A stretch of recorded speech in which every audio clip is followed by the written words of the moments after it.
small changes in your life now have big impacts down the road, and it's like investing. It's like, oh, look, it's only a couple of bucks. It's not much money, but 20 years from now, is that going to be, am I getting a hip replacement or am I still able to go out for a run and feel great? Welcome to another episode of They Not Like Us, and today we've got an incredible conversation lined up. But before we dive in, I want to remind you to hit that subscribe button so you never miss out on the powerful stories, insights, and advice we bring to you every week. And let's dive into today's episode. Hello, welcome back to They Not Like Us. I'm your host, Aaron, and today I'm joined by Dr. Tom Ingenio. Welcome to the show, Tom. Hey, thanks, Aaron, for having me. I have a feeling this is going to be a good one. You got my last name right. That's a rarity. yeah, but I wasn't sure about it, though. I wasn't sure. It's a pleasure having you on the show. Can you tell people a little bit about yourself, please? Yeah, so I've been a doctor of acupuncture and Chinese medicine. I've been practicing for 23, almost 24 years now.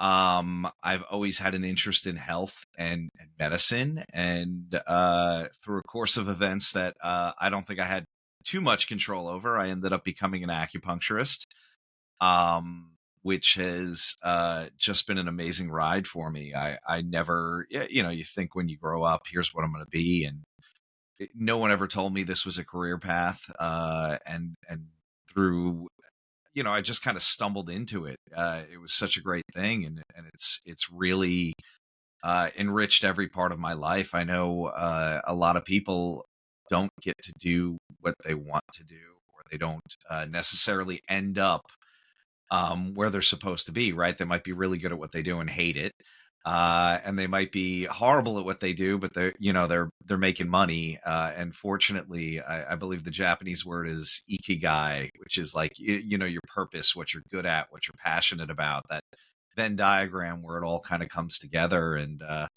God, it sounds like I'm bragging there, but I feel like I'm pretty good at this after almost a quarter of a century.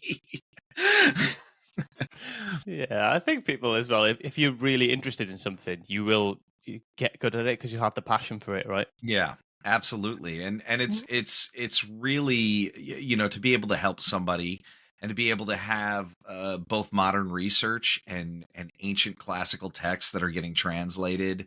There's never a lack of something to learn or something new or something interesting, and then to be able to apply that clinically to patients is it's a blessing. I'm going to use that term. Yeah, I've had acupuncture myself, and actually it was, I had it for pain relief. I've got issue with my back, so I did my L4, L5 discs in my back, and I get flare-ups with it every now and again. I have to kind of manage it because it's not something that necessarily goes away. But acupuncture did actually really help me with that pain control, and I was in a difficult spot when I had it, and it really eased it. I had to have a few sessions, but it really did ease it off, and I was quite surprised actually.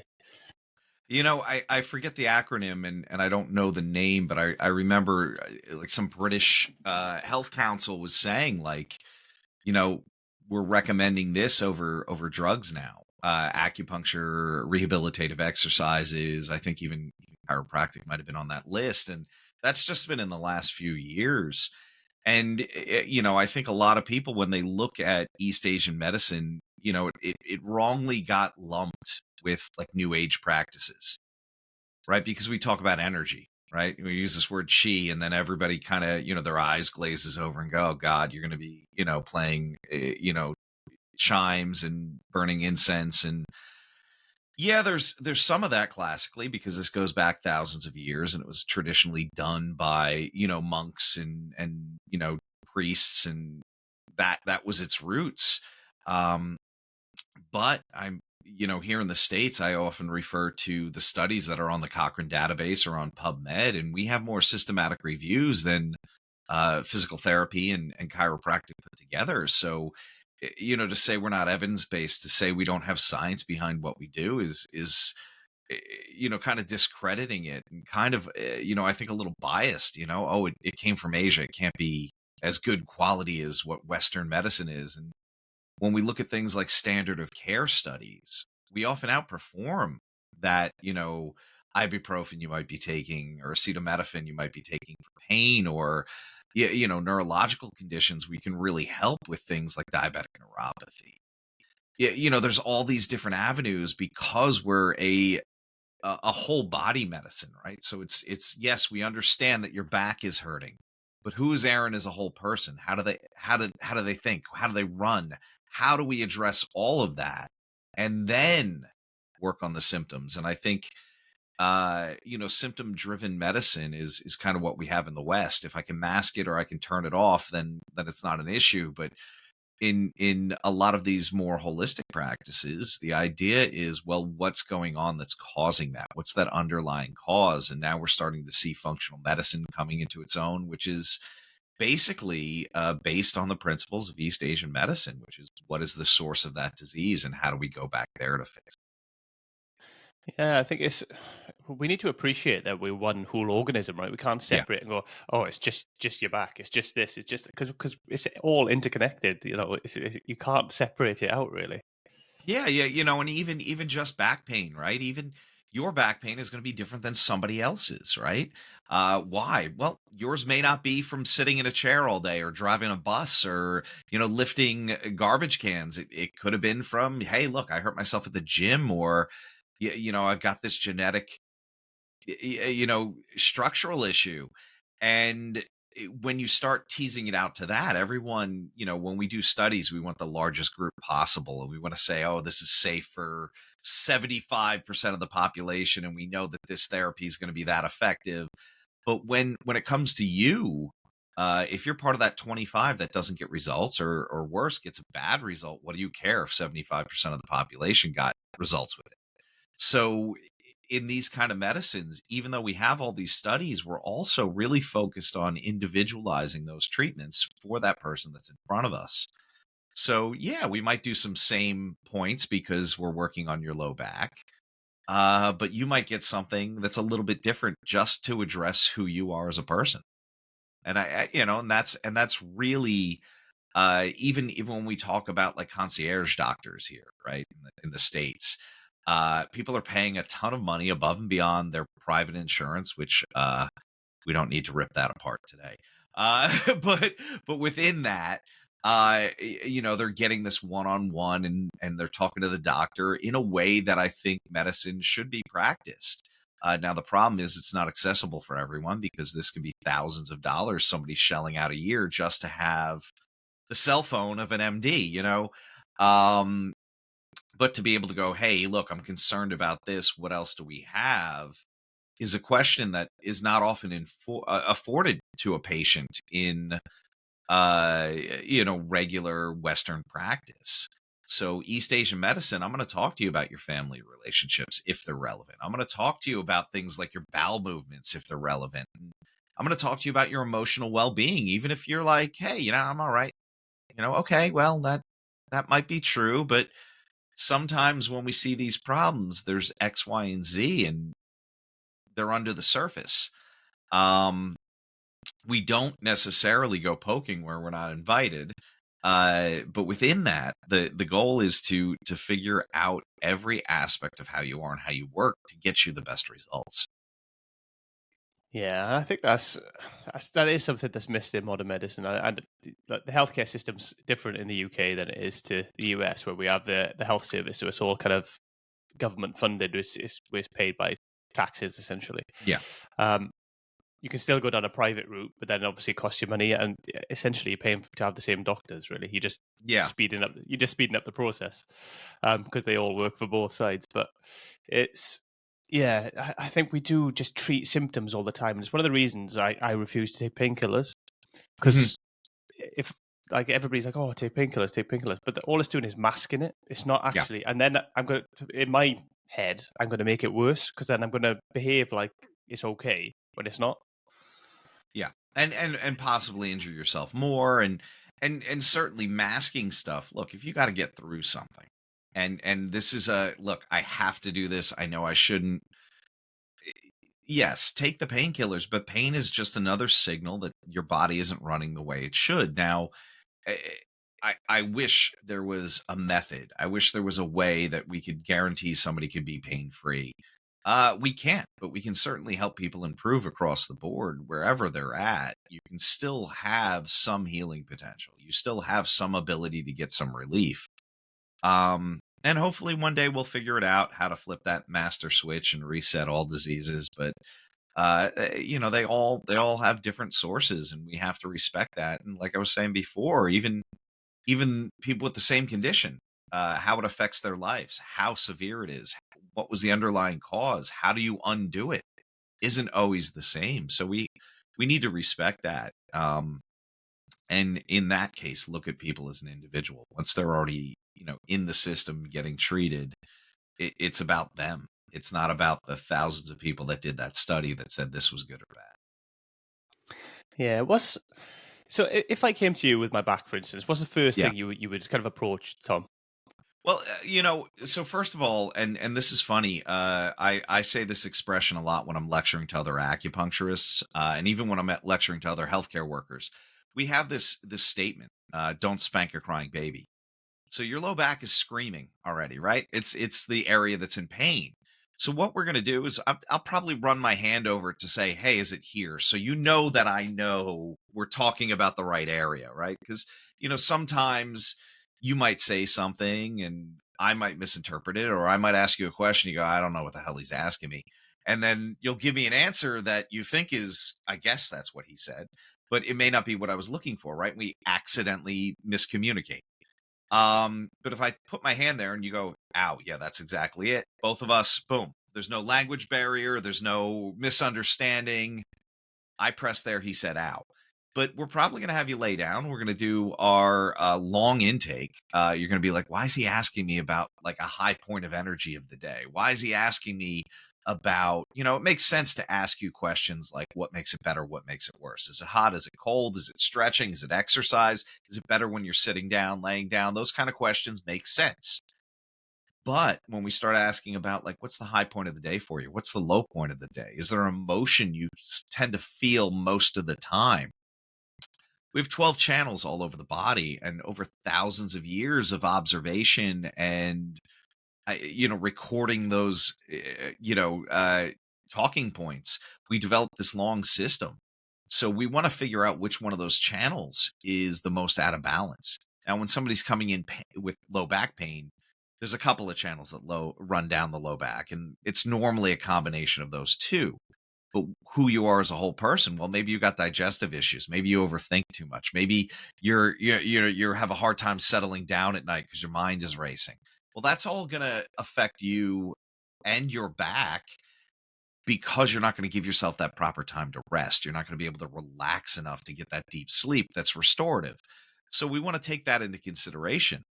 Our diagnostic methods, there's a whole bunch of different systems after the questioning, which is palpation, right? We're going to go press on acupuncture points that are related to what you said. You're going to let us know, "Ow, that hurts. That feels good with pressure," or we're going to have a feedback that way. We're also going to take your pulses, and we take pulses not so much for a rate, right? We want to know if it feels fast or slow, but we have 3 positions, like frets on a guitar. So we put our hand on your wrist, on your radial pulse, and we take an upper pulse, which is 1, 2, 3 positions, almost like harmonics, like I'm touching that guitar string, I'm not pressing down. And then we take deeper ones where we're actually pressing down. So there's 6 positions on one side, 6 positions on the other. We have 12 channels, and one position maps out to each one of those 12 channels. And what we're looking for is a relative strength and weakness in those. And that'll say, okay, this is a little bit more root who Aaron is as a person, and we're going to go there first to help build that up. We also might palpate the abdomen or look at the tongue, which is mapped out in different areas that correspond to those 12 channels as well. So it's a pretty thorough intake. It's funny, the longer we do it, the shorter it gets. So I'm saying time-wise, the longer we're practicing, the quicker we get there. So my intake might only take 10 minutes or so after you fill out our lengthy questionnaire, because I don't have to have the conversation with you because I can look at what you wrote down for sleep and mood and energy levels and all, typical diet and foods you crave. And, I don't have to sit there and do that. So the other thing is there's a ton of different acupuncture systems. There's a ton of different practices in the whole of East Asian medicine. All of them are valid, and we all kind of figure out where we want to do based on what we enjoy doing and who our teachers were and our personal thoughts on how the body works. So, there's another expression in China: 10 acupuncturists, 10 treatments. So you see me, and it might be very different from the other acupuncturist down the street, and that's not a bad thing. That is, patients have the ability to find somebody that they resonate with and that they like, and they like the style of. So the Japanese systems I use tend to do things in stages. And part of that is playing with a very Western physiological response that we know that happens with acupuncture. And that is regulating the autonomic nervous system. I'm sure you've talked to a bunch of people in the healthcare field where it's all about, the vagus nerve or fight or flight versus rest and digest. But acupuncture, after about 10 or 15 minutes, tends to drop you into that rest and digest parasympathetic nervous system, right? So all your blood vessels open up. You're getting better circulation. You're removing metabolic waste from the tissue by increasing that circulation, but you're also bringing in more oxygen, more nutrients. So you have this ability to start healing, right? And then another effect of the acupuncture needles is this artificial splinter, is what it's called in Japan. I put a needle in, your body has a response. Oh, that shouldn't be there. Well, when we put them down your legs for your low back, your body has to get blood down there. So it opens up all those blood vessels in the low back to send fresh blood down the legs. Well, guess what it's doing? It's bathing the low back in fresh blood. And then we can do something locally. Oh, we have these little indurations, these little muscle knots, these trigger points, whatever you want to call them. We put that needle there, and then, well, fresh blood goes there. The muscle goes, wow, we're infused with fresh blood. We have nutrients. This needle is kind of pushing the tissue apart. We're going to relax. And that's how we kind of get pain relief, but that resonates into internal organs as well. So we can help with digestive disorders. We can stimulate nerve function.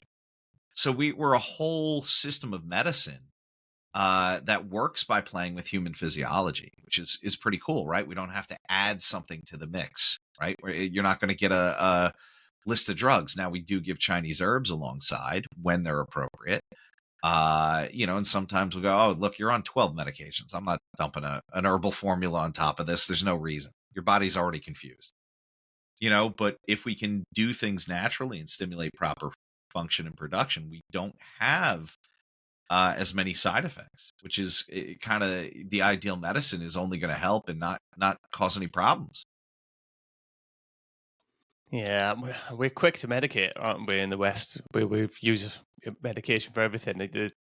Whatever you go to the doctor for, even if it's something minor, they throw in some sort of medication at you. Well, it's almost like, and it's a hard chicken or egg situation where it's like, did we rush to the doctor at those first sniffles or at that first, hey, this hurts? And the doctor's going, well, we could wait and see, but this patient really wants something. Or, so they're going to write you a script. Even when somebody has a viral infection, we're still overprescribing antibiotics. And it's like, well, it's a virus, not a bacteria. Antibiotics treat bacteria. So why are you giving me this? Oh, I don't know. It helps sometimes. Well, how much? And is it doing more damage? Is it killing good bacteria in your body? Is it making, antibiotic resistant bacteria, right? We see this pop up now. Some of our medicines are not working to kill bacteria anymore. Oh, what do we have to do? Well, we have to try different medicines. Okay, those are bigger and stronger and have more side effects. So, it's an interesting thing that, like, if we kind of prompt the body to take care of itself a little bit better, its immune system function, or it regulates better, right? So we can help with immune disorders too. And normally we want to calm that response down. But when we need to rev it up, we can do that with acupuncture. We have plenty of Western studies to show that we're doing that. Yeah. And how many people do you think actually kind of want to go and get medicated because they think it's a quick fix? Because we live in that kind of world now, don't we, where it's instant gratification as well. So, like, I'll get a tablet. Maybe part of that is placebo effect. I've got these tablets; they're gonna make me better. And the offshoot of that is they don't have to do anything themselves. There's no effort involved for them. It's hopefully that's changing, and I'm seeing that happen with like as I get older, my population in my clinic gets younger. Um, but it's probably because there aren't as many people on the other side of my age. But within that, we're starting to see a shift where people don't want to over medicate. And I don't know if that was the pandemic. I don't know exactly what was driven that. It's definitely happened in the last, 4 to 5 years where people are realizing that and some of it may be a distrust in the medical system. Some of it may be a distrust in pharmaceutical companies, and in the States, insurance companies for sure. But I think some of it is realizing that like, hey, we're animals. I mean, we're like primates. We're advanced, but we've removed ourselves so much, right? It's amazing that you and I can have this conversation right now, live, right? Across a giant body of water.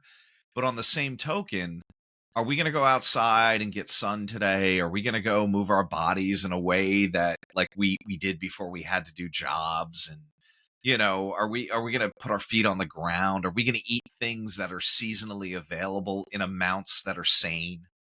Or am I going to get the biggest sandwich I can afford to buy and stuff myself after this?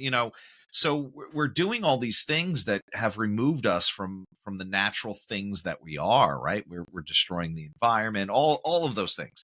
And this is not a soapbox moment. This is not me, getting out there and being, a climate change activist. It's saying that we're not in touch with our nature anymore, and we're a natural living thing. And I do feel like there's starting to be that, right? Like I have my feet on a grounding mat. If you told me that 10 years ago, I'd be like, kind of nonsense is that? Well, have you been outside? When's the last time you walked barefoot on the grass? Huh. Well, our skin is thicker on the bottom of our feet. That was an evolutionary adaptation that we don't take advantage of. Why? We wear shoes all the time. So, it's not about being some hippie. It's about like what makes sense. And we see some science on that, but there's no money in that, right? There's science and drugs. Uh, so is the quality of research as good? Is it as amplified when there is a study on it? No. So you have to look, and I think a lot of people are starting to look now, and that's a good thing. Yeah, and I think a lot of problems with the studies is a lot of them are funded by pharmaceutical companies, right? So, Yeah. they're going to push their agenda, aren't they? Well, it is so funny when we look back classically. We see famous scientists. I forgot who it was. Oh, Planck's constant. Like, let's talk about the speed of light for a second, right? Why not? I'm talking about health, but yeah, when they measured the speed of light, they were getting different numbers, right? Like, how these are physicists, and some of them hid some research because they're like, look, I must be doing this wrong. I'm going to omit all this data. And at one point they actually said, no, we're just gonna use, this is the speed of light now. They're gonna standardize this. So it's not that they don't even acknowledge the invariability, but when it comes to human beings and taking a medicine, we want to know that, right? So I'm not an anti-vaxxer, but I understand the fear. Oh my God, this is so fast. Oh my God, it could be doing this, it could be doing that. Yes, every medication has some inherent risks. When we're dealing with a pandemic, we want to do the best for the most amount of people, knowing that we're going to mess some people up. That's a pretty crazy thing to say, but like, look, this is the science on this, but it also isn't harmless. Yeah, like I can see both sides of that argument. Um, but what I don't want is people blatantly denying science either, or denying studies. So it's a weird slippery slope because yeah, of course the drug company is going to say this is safe and effective, and possibly forget some data showing otherwise. But in most cases, I also don't want to be anti-science. I don't want to be anti-facts. It puts you in a weird position as somebody that's considered new age or alternative medicine, because we've had people come in post COVID and go, "Are you vaccinated?" was the first question out of their mouth. And then you're like, "Wait, hold on. Yes, but are you going to walk out of here because I am? Or are you going to walk out of here if I wasn't?" It's like, what does that question mean? And it's that gambit of people, right? I don't know what people are going to say, and all I can do is what I think was the best research. And look, I was taught how to read medical studies. They're not fun. They're not easy reads. And they're often, requiring me to sit there with like 4 other tabs open so I can look at whatever system they're trying to affect or the method of action, because they'll say, "Oh, we did this test." And you're like, "I don't know what that test is." Now, so when people say they do their own research, that's also a little problematic for me. Wow, I sound like a jerk. No, no, it's right, isn't it? Ultimately, if I've read some medical studies, and I can understand the more basic ones, but like you say, they're even them are a little bit. If you don't know what you're looking at, it can Yeah. really throw people off, and people are quick to kind of jump to the conclusion without actually looking at the data as well. So, like, I've read studies, especially to do with like health and fitness, because I did Yeah. a sports science degree, and a lot of it, that the difference in the results could be like 5%. Like, so one study, for example, was fasted cardio versus non-fasted cardio, and there was a Mhm. 5% difference on average between the ones who did it fasted and the ones who didn't. I'm not saying there was a great study or anything by any means, but in the conclusion they said that's not significant. But for Yeah. me, 5% would be significant because that's all I'm looking to lose. So it's all relative as well, isn't it? It is, and it's funny where I don't know if this happens there, but stateside, we have journals that I can pay and they'll publish whether or not my research is quality. And guess what? Sometimes those journals get picked up by the morning talk show. Why? Oh, that's a compelling headline, but that's not factual. That is not even a good study. We're not even vetting the quality of the study. It's just it makes a good headline. Oh, look at this. Eating a whole pizza a day might be good for you. Oh, okay. What size is that pizza? What's on that pizza? How was that pizza made? No, none of that. No, just this is good for you. Right? So we also make these blanket statements about things. And the great thing about Chinese medicine is like it's not binary, right? There's not this good or bad. It's, well, this probably isn't better for you than that, right? Everything's on the spectrum there. Well, you can eat that, but you might have this and that happen. But for you, for your constitution, for everything you're telling me, we'd like you to be eating these things, doing these exercises. This is what we found over these thousands of years. And sure enough, we see improvements, right? It leads to some weird behavior by practitioners. A lot of practitioners here, God forbid you put ice in their water. Oh, no, that's cold. Or you'll see people wearing scarves year round. Why? Oh, because the wind blows on the back of your neck, and that's how we get sick. Right? It's not a valid method of action, but there is some relation to Bell's palsy and some certain things. But sure enough, I can tell acupuncturists here, especially the female practitioners, seem to wear scarves all the time. And I've gotten to the point where I can look at them and go, "Oh, that's another acupuncturist." It's kind of funny. Yeah, I think it's probably difficult, isn't it? If you see sort of, if you do acupuncture and you get success doing it, Yeah. then it's easy to go all the way down one route without Yeah. keeping the balance, if you know what I mean, and just believe everything. We seem to do that as humans for some reason. We're like either all in on something or all out on something. We Yeah. never find that balance in between and think, because what we got to look at with these things as well, not only if it works, great, but also is it practical? Is it practical wear a scarf 24/7? It's not, is Yeah. it really? So let's be honest. Let's balance that risk up and let's do what we. How about when it's cold out? How about when it's windy? How about Yeah. Yeah. And it's also where we see this thing where, like, I never want to present myself as some kind of health guru, and sometimes people get results when they come to us that they haven't been able to get anywhere else. And now they're leaning on me for things that are like well out of my comfort zone. Hey, I was just diagnosed with this type of cancer. Okay, what does the oncologist said? Well, I was hoping you could treat it. Whoa, look, I will support you in this. You can come in for treatment, but you're going to the oncology appointments. You're going to listen. Whether or not you decide to do it, I want you to have all your facts. I want you to have all your options in front of you. This is not a me or them. This is whatever your team needs to look like to get you the results, right? Sometimes that's a personal trainer. Sometimes that's a dietitian or a nutritionist. Sometimes I'm pressing on something. I go, this doesn't feel right. I want you to go see the chiropractic. Well, why? Well, because I think this bone is a little turned and I'm not the one to shove it back into place. So we got to look at health as a whole team approach too, right? There's too much knowledge across medicine to have anyone, even the smartest people with photographic memories. I know a lot of brilliant people in medicine, hands down, maybe 10 times smarter than me. I don't know, but they don't do everything. Why? It's too big of an animal.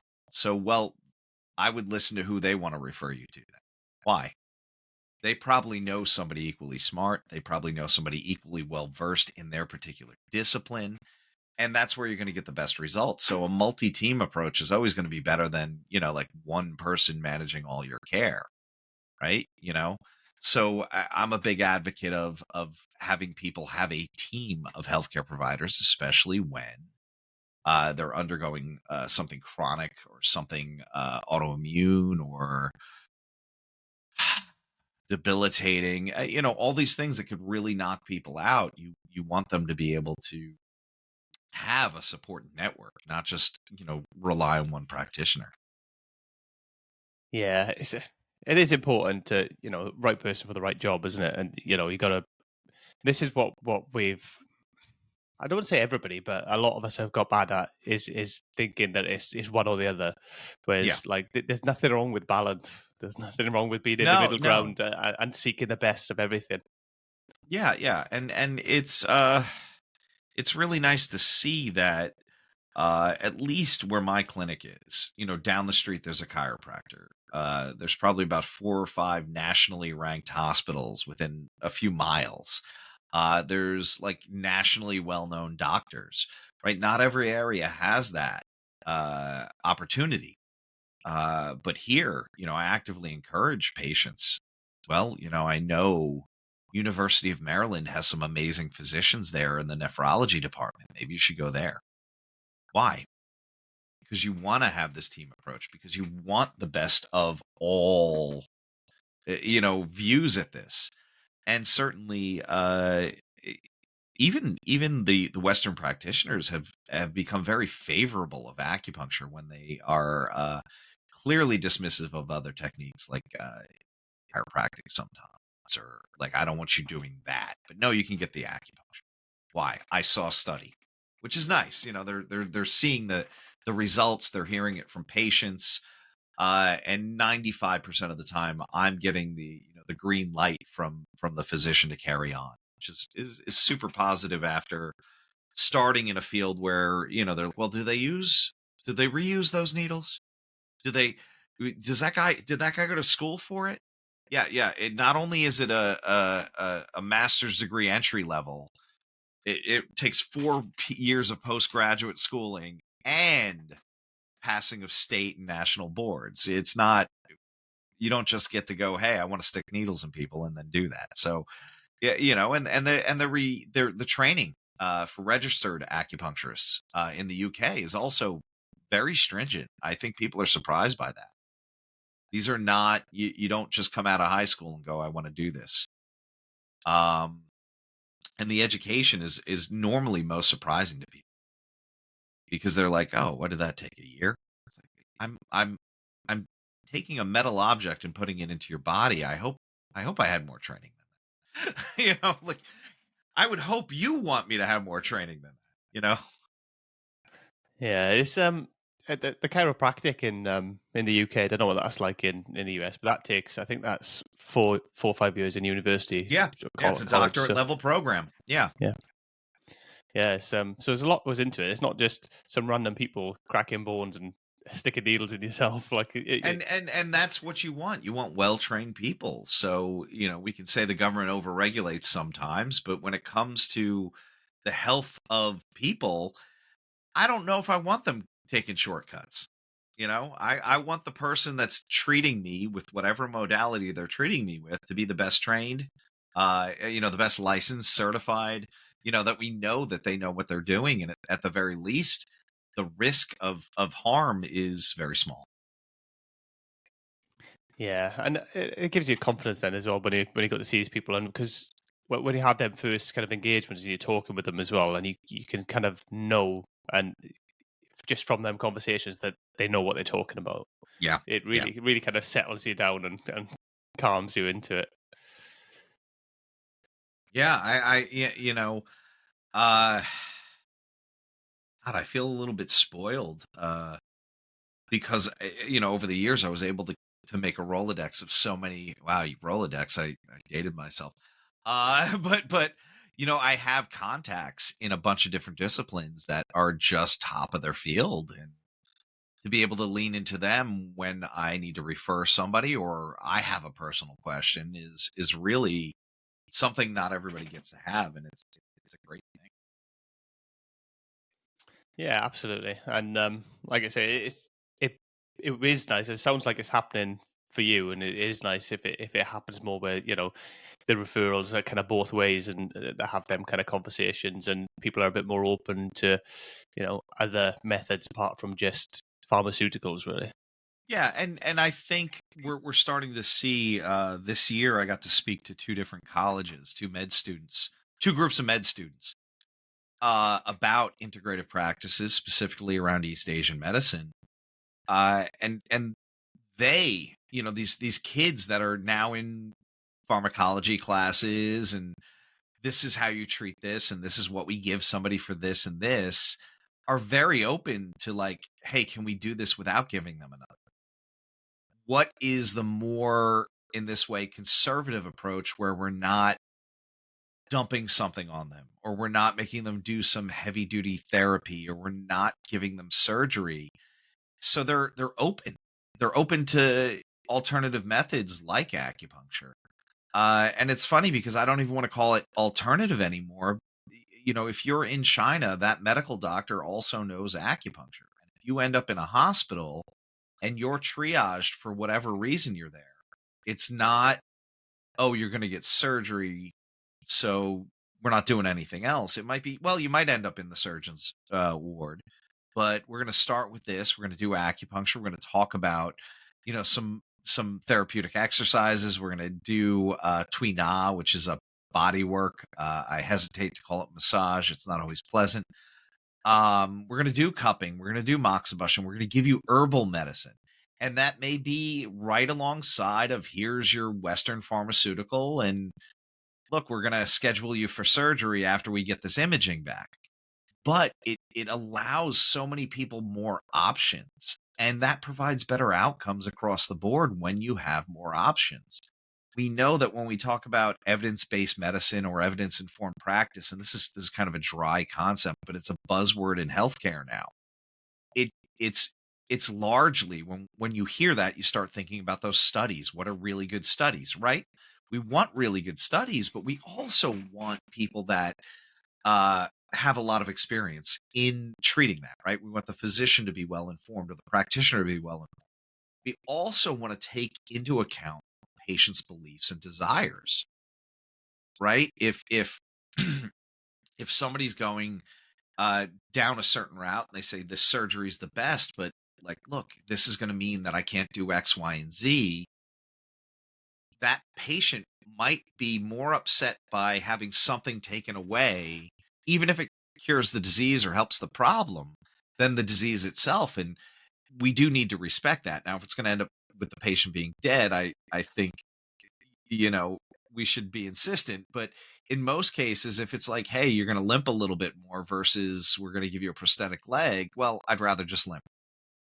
Like, what is that to the patient? If the patient's like, "Oh, I can't limp, give me the prosthetic." Well, we know, but that's all evidence-informed practice too, and that evidence is the patient's desires and beliefs. So we often forget about that part of the equation too, is are we doing what the patient really wants? And sometimes it's like, look, it's either this or we got nothing for you. But in a lot of cases, there's a lot of room to run when we start looking at things like these days. Some of the practice that are even around acupuncture, which gives a lot more options these days than people were even aware of, 10 years ago. Yeah, you mentioned cupping in there as well. A Yeah, lot of yeah. athletes, a lot of athletes are using that now, aren't they? It's something I've never Yeah. tried. So Yeah, tell me a bit yeah, about it. so this is funny because I released a book in January on how to do cupping at home, and part of the reason I released it was one, everybody was talking about it. So Michael Phelps is an American swimmer. 2016, he's from Baltimore, where I practice, and he had the perfectly circular cupping marks all over his body. And it was funny to me because watching the Olympics 4 years before that, I was looking at the swimmers from Korea and China, and they all had the cupping marks. And I know on that pool deck, every swimmer was like, "What is that on those people? And should I be doing it?" Right. And then, of course, those athletic trainers, those therapists, all those people that were poolside were like, "Oh, I better go learn that." Why? Because the athletes are asking for it. But cupping is it's often assumed that it's Chinese in origin. But truth be told, it's much older. It's about at least 5,000 years old. We know that in Egypt, the Ebers Papyrus, which was discovered, I think, in the 90s or something, but it dates to 1515 BC, talks about cupping. It talks about surgery. It's a medical text in ancient Egypt, and it's actually really advanced. Some of those surgical techniques are almost, if you read it alongside of a Western surgical manual, they look pretty similar. There might be different materials, but the technique is almost the same, which is kind of amazing that thousands of years ago they knew this. But cupping itself involves adhering, creating a vacuum in a jar, or classically it was buffalo horn or clay pots or sections of bamboo. Uh, you would have to use fire then to eat the oxygen and create this vacuum. Then you stick it to the surface of the skin. What happens is you pull the skin up into the cup. And as you're doing that, it separates the skin from the fascia and the fascia from the muscle, creating a void in that tissue that's deeper, and it pulls blood up to the surface. So you're creating this little like local increase of circulation, which is a little bit of inflammation, but it's pulling the blood that hasn't been circulating, maybe because the tissue is already inflamed, into a void where the body can slowly kind of clean that up. But fresh blood is coming in behind it, right? Once again, fresh blood has nutrients, oxygen, the things the tissue needs to repair itself. Um, it is absolutely great for pain. It is great, and I think in these swimmers' cases where they're all marked up, the athletes, they might be using it for quick lactic acid removal, right? Within a few minutes after a workout, you should be kind of like losing that lactic acid. But if you're swimming a race and then you're back in the water, or you're doing something else, or you're lifting heavy and you got to go back, sometimes that'll help break up that cycle a little bit quicker. But classically, we use it for pain management. We have modern studies to show that it definitively works for neck and shoulder pain. And definitively is a weird way. No scientific journal is going to say this definitely does this. We could say statistically speaking, there's significant results for low back pain and neck and shoulder pain. Classically, we were using it for respiratory health because we can increase circulation up to 6 inches into the body. So if I put cups on your upper back when you have pneumonia and bronchitis, I can help break up some of that phlegm that's in that lungs. I can help increase circulation to that, which will also bring white blood cells and immune system function to that area. So there's a lot of great things that are done just by kind of creating a vacuum and breaking some capillaries on the surface of the skin, which is how we get that perfectly circular bruise. Now, the reason I wrote the book is traditionally we had to use fire, and we were using cups that could break. In our clinic, we still do fire cupping with glass cups. But now you make them out of silicone, and you can literally press them down, squeeze the air out, and it sticks. Or we have little plastic pumps with a one-way valve. So you put a pump on the end of the cup, you pump it, you pull the pump off, and the cup sits there.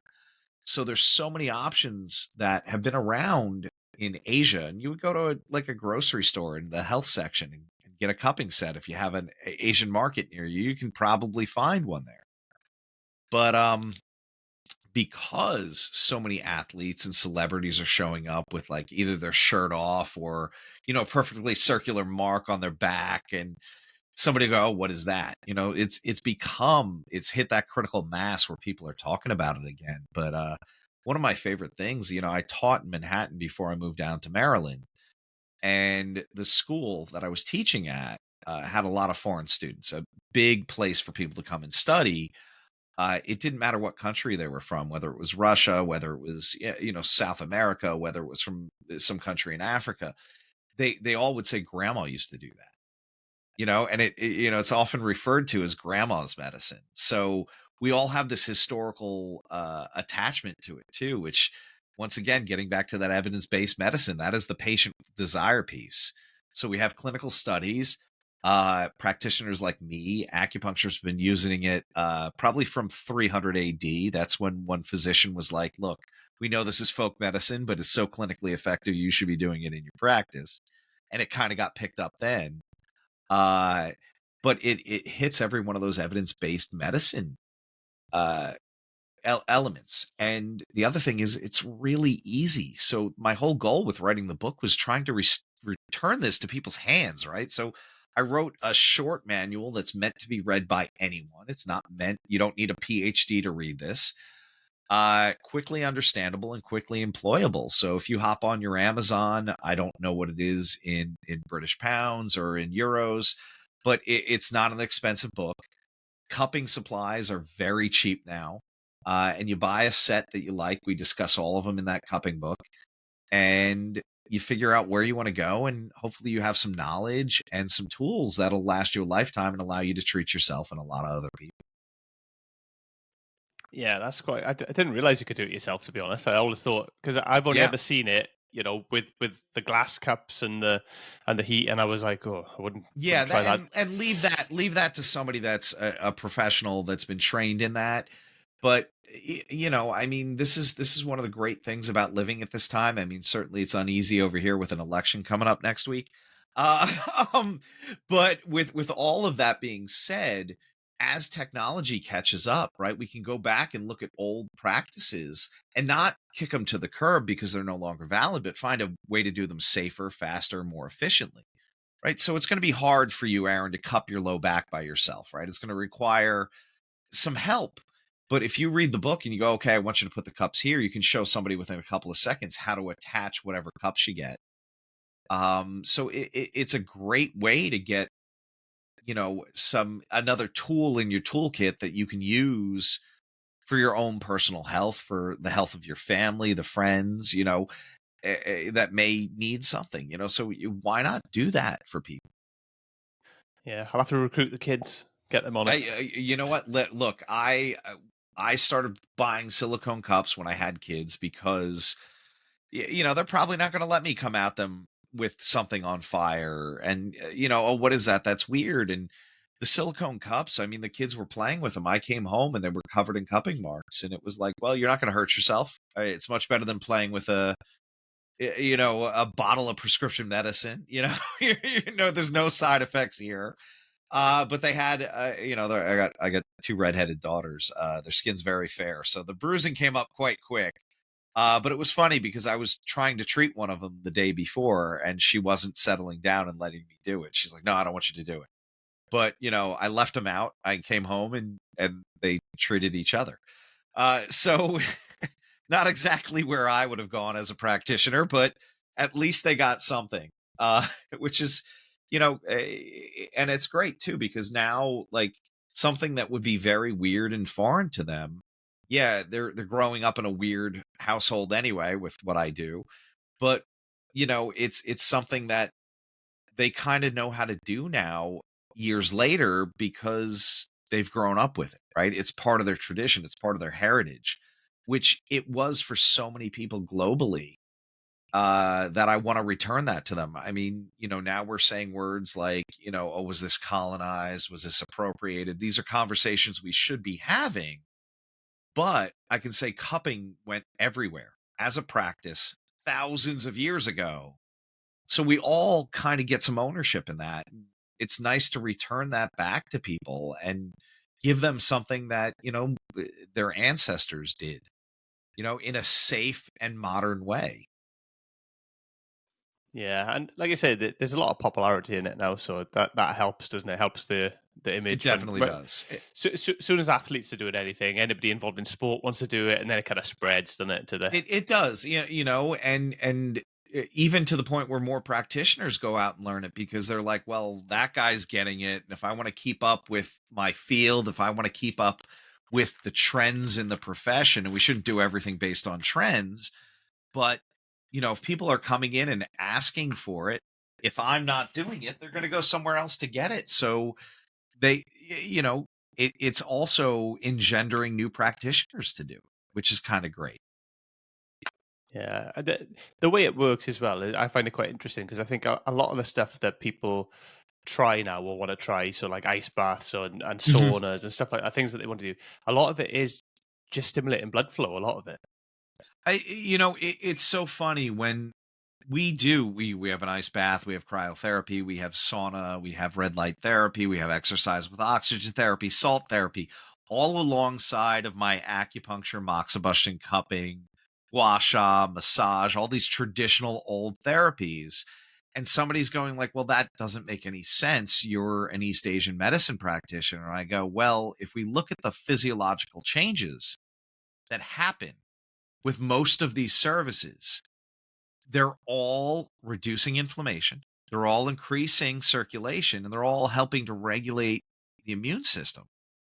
And at that point, and this is not claiming a cure-all or a great panacea or something like that, but I know if I can do that for a patient, it doesn't matter what the disease is, it doesn't matter what they're suffering from, they're going to see some improvement. Now, the trick is to individualize that and get people in the right equipment and make sure they're doing it the right way for those areas that are screaming out. But if we treat people and help them reduce, and we do this with diet, we do this with exercise too. So this is like a multi-therapy approach. But reducing inflammation, increasing circulation will help people feel better. And somebody goes, oh God, somebody's trying to give me a compliment. They're, oh, you put all these crazy services together. And I'm like, they all kind of do the same. Like, I don't want to bust your bubble, man, but I just looked at things that kind of work the way I think acupuncture works. Yeah. And oh, wow, that's still genius to observe that. And it's like, well, look, these converging technologies, these converging theories just kind of naturally lent itself to it. Now, I also see the writing on the wall: ice baths, cold showers, red light panels, saunas. These are not high ticket items. Eventually, I could see people having all of them in their house, given the space, or, as they come down in price. So it made sense even with the cupping book. It's like, well, then start writing, start talking about these things. So now you're the expert. And when people want to put them in their house, they come to you to talk about, like, well, which should I get? And what am I looking for? And I actually have 2 patients that come in for acupuncture that they're like, hey, look, we love your membership, but we're going to cancel it because we just bought an ice bath for the house. Well, on one hand, as a business owner, that sucks. I'm losing a little bit of money there. But on another hand, I'm accomplishing my mission, which is to inspire people to take control of their health. So great. How are you using it? And I literally had a conversation with the wife yesterday who came in about how she's using it and the research on it. And it's like, well, I'm still their source for information. I'm still their go-to person here. But now they can do it in the privacy of their own home around their schedule, which is super convenient. That's what real empowerment is about health. Yeah, right. Because ultimately, people are and have to be responsible for their own health. Yeah. You know, Yeah. we can't do everything for them. We can guide them. You can, there's treatments you can do, and you can guide them. But say, how often does somebody come in for a treatment? Once a week, maybe, Yeah, maybe about longer than once a that. week. Yeah, about Yeah. once a week is the normal rhythm. So you're seeing them for once a week, one session a week. That's a real small time period, given the 1 rest of the hour in out a once whole 168. yeah. Yeah. So so the rest of that time, then 167 hours, you're needing them to look after themselves and Yeah, exactly. to manage their own health. So it's you can help them, but they need to take ownership of their own health. And this gets even worse when we talk about Western medicine. When do you go to the doctor? Maybe for a checkup every year? Maybe? Or if So something's wrong. So you're on your own. You're flying solo all the rest of that time. yeah, You know, in, in the go UK, you only go if there's something wrong. There's no checkups. You don't get checkups. You just go in if something's wrong. and it's funny because here we have all these screenings, right? And I'm pretty sure you guys have like, oh, you're this old, you need a prostate exam, you're this old, you need a mammogram, those kind of things. But we don't do preventative medicine well. We're looking for something to be in these systems, right? Like, oh, I found this lump, or this is this. So if people start incorporating these practices as well care, it radically shifts everything, right? Here we're talking about how much we spend on healthcare versus every other civilized country. We can't have the conversation about universal healthcare, but um, we talk about how much more spending we're doing versus how healthy other people are. Like every American, for the amount we spend, we should be the healthiest people on the planet. And I think we're like at the bottom of the list for first world countries. Well, why is that?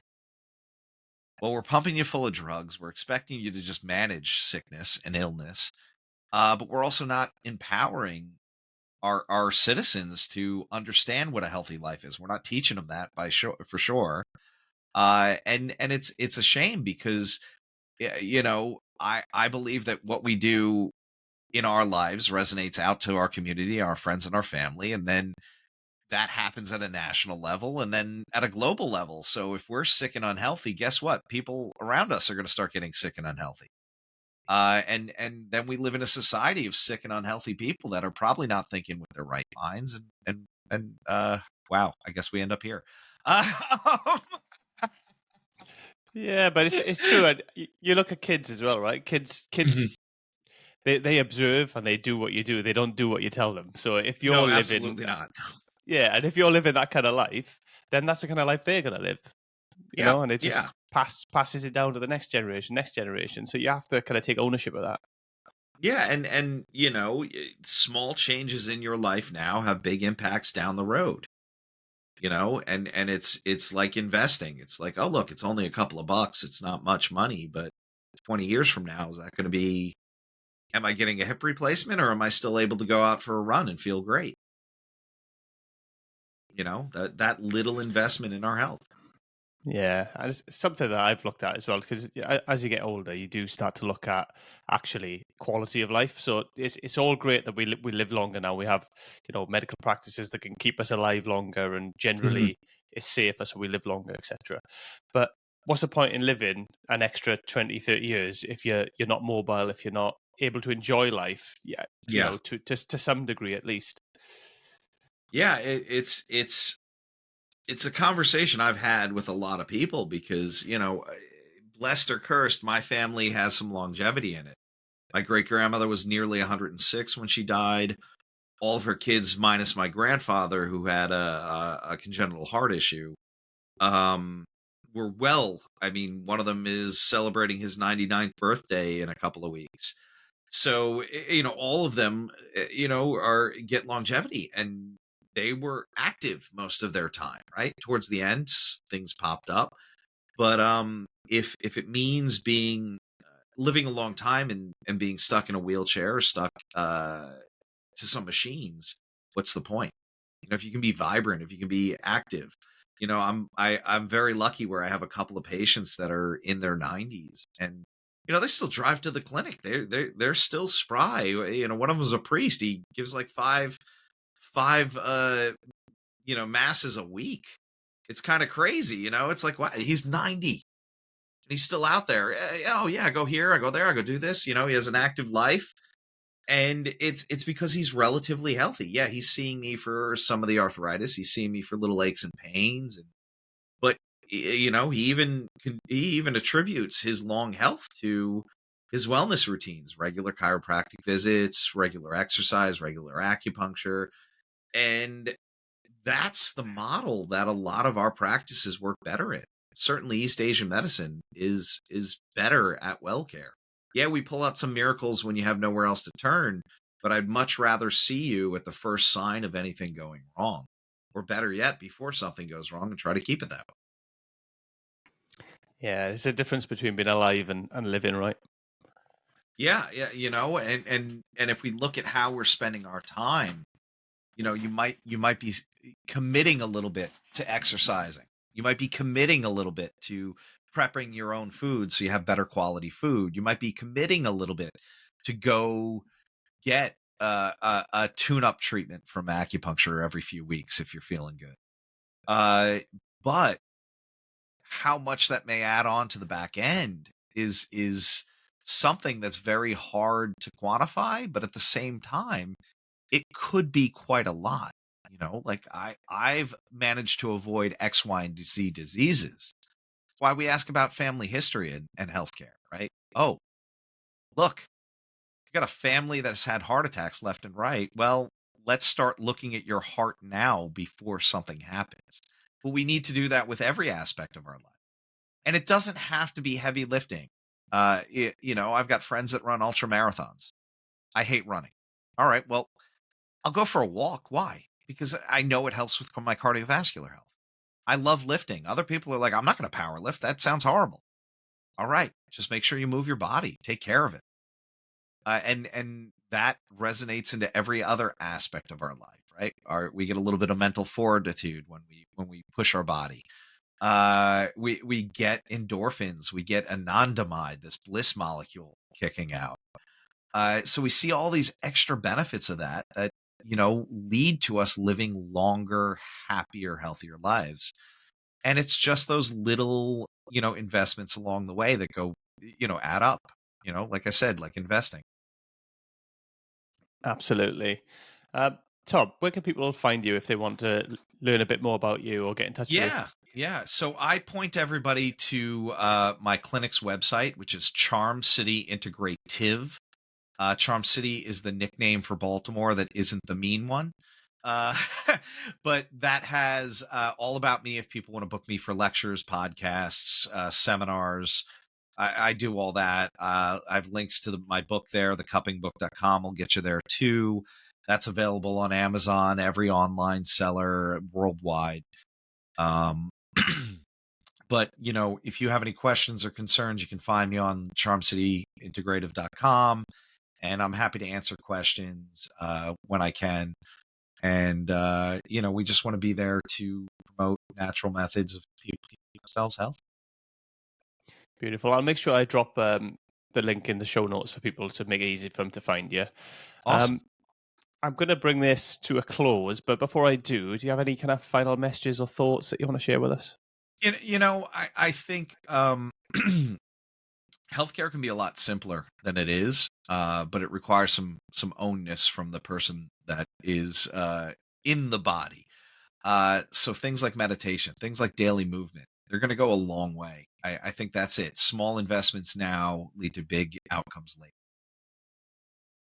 Absolutely. Love that. Tom, thank you so much for your time. It's been a real pleasure having you on the show. Oh, thank you, Aaron. This was great. Thank you. Thanks again for being part of this journey. Stay tuned. We've got even more great conversations coming your way.